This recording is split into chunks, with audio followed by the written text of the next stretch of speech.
Hello, guys. Another episode on preparation for your interviews, internships, observerships, and overall to try to create a great impression on the people that you will be working along on these rotations is for you to know more about the system, right? And to to be ahead of the game when you present a patient or when you're about to discharge a patient is to know the players in the hospital, especially during the inpatient rotation. One that becomes very, very important for you is the case manager. The case manager. So, who is this person? So, the case manager is someone that is a bridge between you and your orders and um, and the insurance for this patient, the insurance carrier for this patient. So let's say you're about to discharge a patient and you say, well, the physical therapist worked with the patient and he was only able to walk 10 feet with maximal assistance need, meaning that this patient couldn't get up from the bed on his own, um, couldn't start walking on his own, and when he was walking, he was very unsteady. So this patient is not safe to go home straight from the hospital, right? There needs to be a transition time that he or she may need to go to what is called a skilled nursing facility, where there are nurses, there are aides that supervise this patient while she is not only taking care for all her other medical problems like antibiotic therapies, hypertension, diabetes, um, but also are getting physical therapy up to 2 times a day on 2 blocks of 1 hour. Um, so this case manager arranges for that. She arranges for if the patient is not safe to be discharged home and needs a transition part, meaning a skilled nursing facility, then she arranges for that.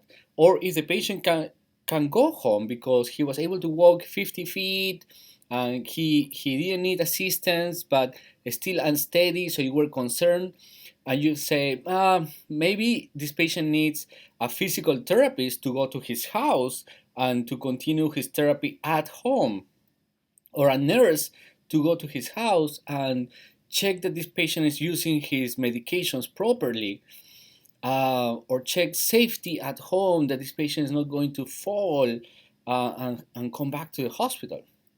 So you are not the one that requests that from the insurance carrier. It's the case manager that has to fax a lot of papers, has to fax signatures, has to fax requests, all that to ensure that this patient either gets transferred to a skilled nursing facility or gets these people going to his house.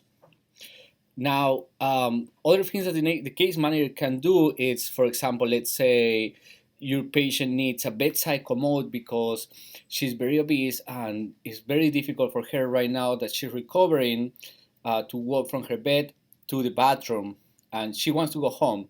So she wants a bedside commode, she wants a wheelchair, she wants I don't know, a shower chair. So you request that through your EMR, you put an order for that, and the case manager has to obtain that before the patient goes home, or send it to their houses. See, so those are little things that the case manager has to do. Okay, what else has the case manager does the case manager has to do? Let's say a patient needs hospice care. He's going to be discharged home on hospice. So someone has to arrange for a hospice company to come establish care and take the patient home and continue the care at home. So you are not the one that's going to choose the hospice company. Why? Because there are so many laws about concerns for kickbacks and all that stuff. So the case manager has to give the patient or the family members a list of possible agencies, and the family has to choose. Then the case manager contacts the hospice company, they set up everything, and the patient can go home to be followed with hospice care. What else can the case manager do? Let's say you have to send a patient home on IV antibiotics through a peripheral line for 10 days. One of those cases with ESBL, UTI, and you have to do ertapenem for 10 days.